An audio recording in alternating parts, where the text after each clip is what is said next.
सभी भक्तजनों को नमस्कार। आप सभी का स्वागत है विष्णु पुराण के 6ठे अध्याय की कथा में। श्री मैत्री जी बोले, हे भगवान, आपने जो अवाक श्रोता मनुष्यों के विषय में कहा, उनकी सृष्टि ब्रह्मा जी ने किस प्रकार की, यह विस्तार पूर्वक कहिए। श्री प्रजापति ने ब्रह्मांडी वर्ण को जिन जिन गुणों से युक्त और जिस प्रकार रचा तथा उनके जो जो कर्तव्य कर्म निर्धारित किए, वह सब वर्ण कीजिए।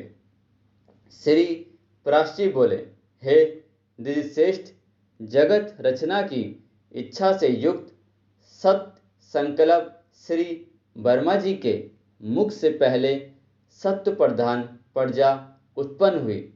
तदंतर उनके वसह स्थल से रज प्रधान तथा जंघाओं से रच और तम विशिष्ट सृष्टि हुई।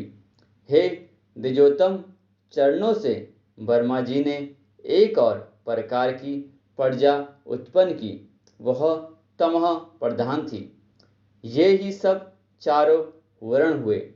इस प्रकार हे द्विजस्तंभ, ब्राह्मण, क्षत्रिय, वैश्य और श्रूत, ये चारों क्रमशः ब्रह्मा जी के मुख, वसह स्थल, जानु और चरणों से उत्पन्न हुए। हे महाभाग, ब्रह्मा जी ने यज्ञानुष्ठान के लिए ही यज्ञ के उत्तम साधन रूप इस संपूर्ण चातुर्वर्ण की रचना की। हे धर्मज्ञ, यज्ञ से तृप्त होकर देवगण जल बरसाकर प्रजा को तृप्त करते हैं, अतः यज्ञ सर्वथा कल्याण का हेतु है। जो मनुष्य सदा सर्थ प्राणायण, सदाचारी, सज्जन और होते हैं, उन्हीं से यज्ञ का यथावत अनुष्ठान हो सकता है। हे मुने, यज्ञ के द्वारा मनुष्य इस मनुष्य शरीर से ही स्वर्ग और अपवर्ग प्राप्त कर सकते हैं तथा और भी जिस स्थान की उन्हें इच्छा हो, उसी को जा सकते हैं। हे मुनिस्तंभ, ब्रह्मा जी द्वारा रची हुई वह चातुर्वर्ण विभाग में स्थित प्रजा अति श्रद्धायुक्त आचरण वाली, स्वेच्छानुसार रहने वाली, संपूर्ण बाधाओं से रहित, शुद्ध अंतःकरण वाली और पुण्य कर्मों के अनुष्ठान से परम पवित्र थी। उसका चित्त शुद्ध होने के कारण उनमें निरंतर शुद्ध स्वरूप श्री हरि के विराजमान रहने से उन्हें शुद्ध ज्ञान प्राप्त होता था, जिससे वे भगवान के उस विष्णु नामक परम पद को देख पाते थे। फिर त्रेता युग के आरंभ में हमने तुमसे भगवान के जिस काल नामक अंश का पहले वर्णन किया है, वह अति अल्प सार वाले, सुख वाले, तुच्छ और घोर दुखमय पापों का प्रजा में प्रवृत्त कर देता है।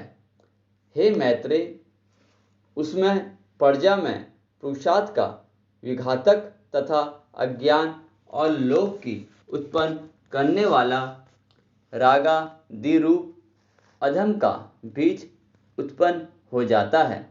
तभी से उसे वह विष्णु पद प्राप्ति रूप स्वाभाविक सिद्धि और रसोल्लास आदि अन्य अष्ट सिद्धियां नहीं मिलती।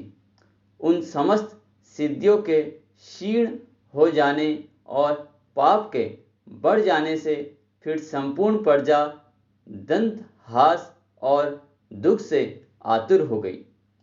तब उसने मरुभूमि, पर्वत और जल आदि के स्वाभाविक तथा कृत्रिम दुर्ग और पुर तथा खरवट आदि स्थापित किए।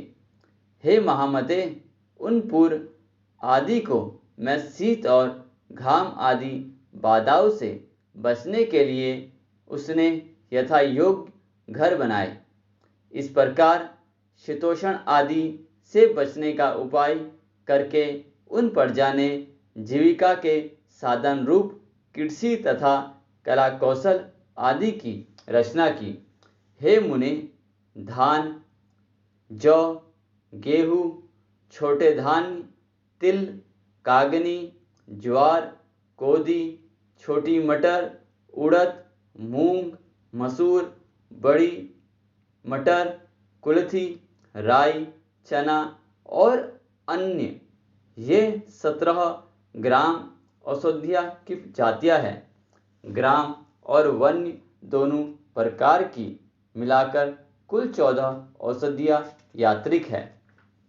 उनके नाम ये हैं: धान, जौ, उड़द, गेहूँ, छोटे धान्य, तिल, कांगनी और कुल्थी ये 8 तथा श्यामाक, समा, नीबार, वनतिल, गवेथु, वेणुगयम और मरकट, मक्का ये 14 ग्राम और वन औषधियाँ यज्ञानुष्ठान की सामग्री है और यज्ञ इनकी उत्पत्ति का प्रधान हेतु है।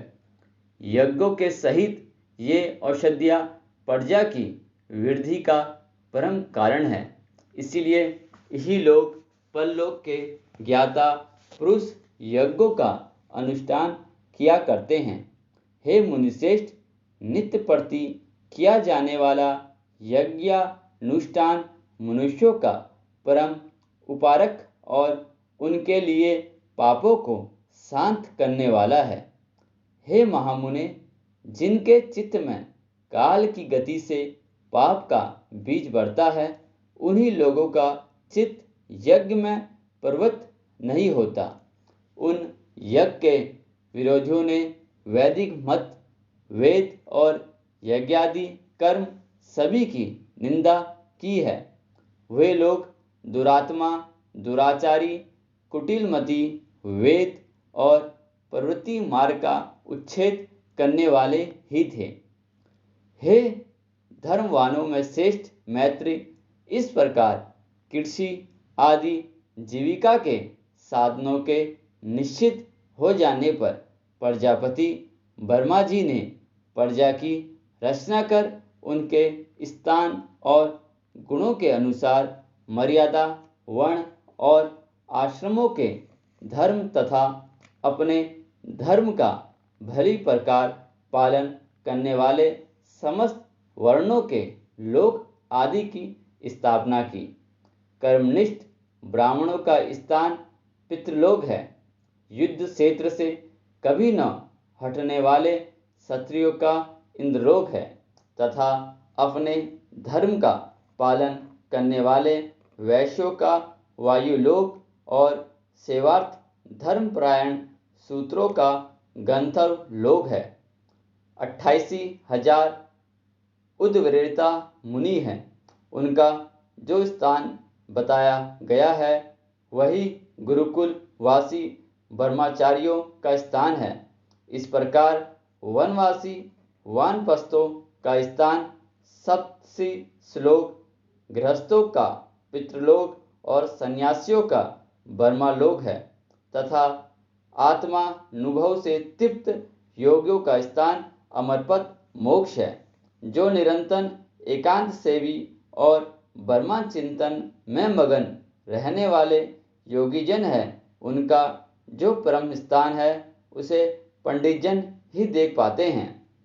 चंद्र और सूर्य आदि ग्रह भी अपने अपने लोकों में जाकर फिर लौट जाते हैं, किंतु द्वादशाक्षर मंत्र ओम नमः भगवते वासुदेवाय का चिंतन करने वाले अभी तक मोक्ष पद से नहीं लौटे। तामिस्त्र, अंधतामिस्त्र, महारौलव, रौलव, असी पत्रवन, घोर, कालसूत्र और अविचिक आदि जो नरक है, वे वेदों की निंदा और यज्ञों का उच्छेद करने वाले तथा स्वधर्म विमुख पुरुषों के स्थान कहे गए हैं। इति विष्णु पुराणे प्रथम षष्ठोऽध्याय समाप्तम्।